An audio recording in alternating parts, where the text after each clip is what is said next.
बड़ी खबर से बीजापुर से आ रही बड़ी खबर। बीजापुर में नक्सलियों के खिलाफ एंटी नक्सल ऑपरेशन कर्रेगुट्टा लगातार जारी और आज इस ऑपरेशन का 13वां दिन है। जवानों को जल्द बड़ी कामयाबी मिल सकती है। जवानों ने पहाड़ी के एक हिस्से पर कब्जा किया हुआ है, जबकि हेलीकॉप्टर की आवाजाही लगातार जारी है और यहां मॉनसून आने तक इसी तरह से ऑपरेशन जारी रखे जाने की बात भी सामने आई है। एंटी नक्सल ऑपरेशन लगातार जारी है और इस कार्रवाई में जवान लगातार डटे हुए हैं। तेलंगाना बॉर्डर पर भी लगातार दबिश दी जा रही है और जो सीमावर्ती इलाके हैं तेलंगाना और छत्तीसगढ़ के, उन सीमावर्ती इलाकों में सर्च ऑपरेशन चलाया जा रहा है। ऑपरेशन कर्रेगुट्टा के तहत 13वां दिन जवानों को जल्द बड़ी कामयाबी मिलने की संभावना नजर आ रही है और पहाड़ी पर जवानों ने कब्जा कर लिया है और हेलीकॉप्टर से रसद और अन्य हथियारों की सप्लाई लगातार जारी है और मानसून के आने तक यह ऑपरेशन इसी तरह से जारी रहेगा।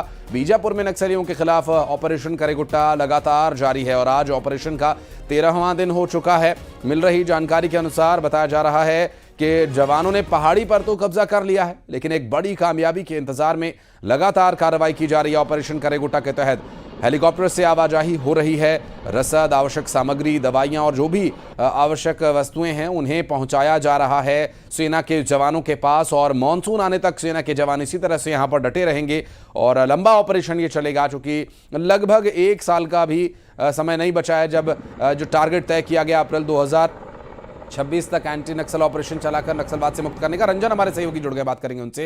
रंजन, 13वां दिन हो चुका है इस एंटी नक्सल ऑपरेशन कर्रेगुट्टा की बात करें तो कहां तक पहुंचा ये ऑपरेशन और क्या है ताजा अपडेट्स? जी बिल्कुल, ऑपरेशन कर्रेगुट्टा की बात करें तो आज 13वां दिन है। जिस तरह से फोर्स ने लगातार 12 दिन के बाद आज 13वां दिन भी फोर्स ने पहाड़ पर कब्जा जमाया हुआ है। निश्चित तौर पर यह माना जा सकता है कि फोर्स किसी बहुत ही कॉन्फिडेंशियल रणनीति के तहत आगे बढ़ रही है। निश्चित तौर पर इतने लंबे समय तक अगर किसी पहाड़ पर जवानों का डटा रहना, यानी कहीं न कहीं नक्सलियों की मौजूदगी की जो इनपुट है वो पुख्ता है, इस ओर संकेत करती है। ऑपरेशन को बड़ी सफलता मिलेगी ये भी उम्मीद बताई जा रही है, क्योंकि फोर्स लगातार 9 दिन 10 दिन नहीं बल्कि 13 दिन हो चुके फोर्स उस इलाके में डटी हुई है। सबसे बड़ी बात, अहम बात ये कि जिस पहाड़ी की बात हो रही है वहां तापमान काफी अधिक है। ऐसे में जवानों को लगातार डिहाइड्रेशन की शिकायत हो रही है और स्पेशलिस्ट की विशेषज्ञ चिकित्सकों की माने तो जवानों को प्रॉपर ऐसे समय में गर्मी से बचाव के लिए नहाना भी जरूरी होता है, लेकिन वहां पानी की किल्लत की वजह से जवान ऐसा नहीं कर पा रहे। उन्हें शारीरिक दिक्कतें आ रही है। पीने का पानी सबसे बड़ी चुनौती बनी हुई, जवान जो अपने साथ पानी लेके गए वही स्टॉक उनके पास है। हालांकि हेलीकॉप्टर से रसद की आपूर्ति की लगातार की जा रही है और इस इलाके में पूरे दायरे में पहाड़ के जितने छोर है उस पर बड़ा सर्च ऑपरेशन अभी जारी है। जो सबसे बड़ी इनपुट निकल कर आ रही है वो कि अगले कुछ दिनों में कुछ दिन काफी अहम हो सकते हैं, क्योंकि कोई बड़ी सफलता इस ऑपरेशन को मिल सकती है। बहुत शुक्रिया आपका रंजन, इस पूरे मामले पर जानकारी देने के लिए।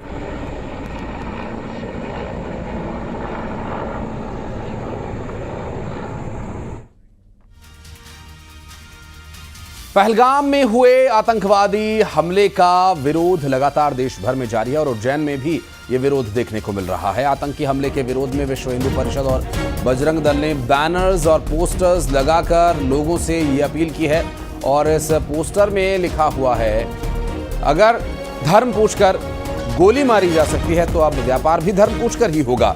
इसके साथ ही लिखा गया कि बच्चों के सुरक्षित भविष्य के लिए अब नाम पूछना जरूरी हो गया है।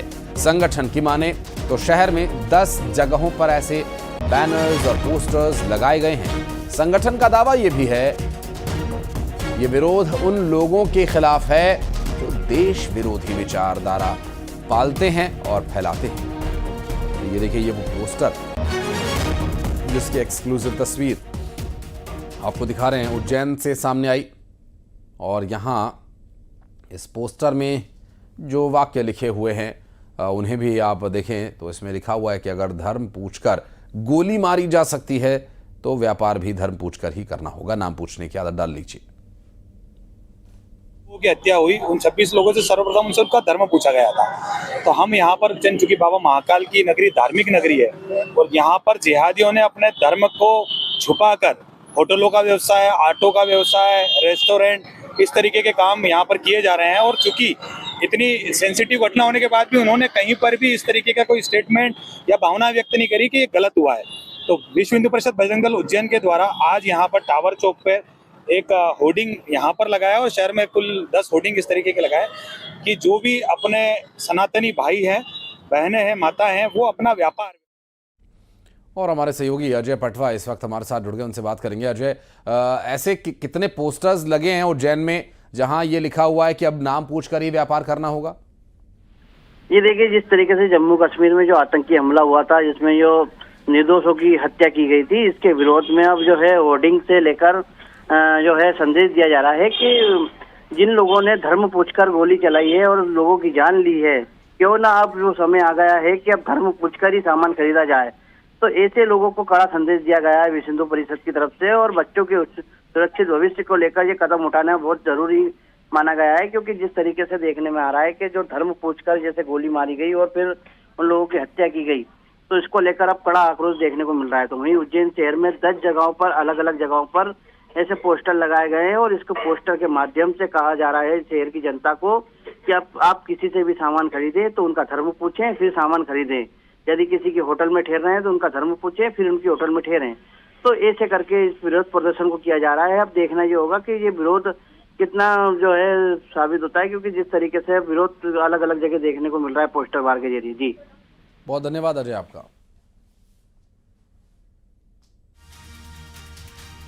और मध्य प्रदेश में कैबिनेट की मंजूरी के 4 दिन बाद आधी रात को सरकार ने तबादला नीति जारी कर दी है। 1 अप्रैल 2024 से 30 अप्रैल 2025 के बीच जिन अधिकारियों कर्मचारियों का तबादला किया गया, उनका ट्रांसफर मुख्यमंत्री की अनुमति के बिना नहीं किया जाएगा। और 29 अप्रैल को मोहन कैबिनेट ने तबादला नीति को मंजूरी दी थी, लेकिन सामान्य प्रशासन विभाग ने इसका आदेश जारी नहीं किया था, जिसे अब बीती रात सरकार ने तबादला नीति जारी कर दी है। और अब इससे राज्य जिला स्तर पर तबादले के लिए सामान्य प्रशासन विभाग द्वारा नीति जारी की गई है, जिसका पालन सभी विभागों को करना होगा। प्रदेश में 6,06,000 नियमित कर्मचारी हैं और नई तबादला नीति में 10% का तबादला होना तय माना जा रहा है। ऐसे में 30 मई तक 60,000 से अधिक अधिकारी कर्मचारियों के तबादले हो सकते हैं।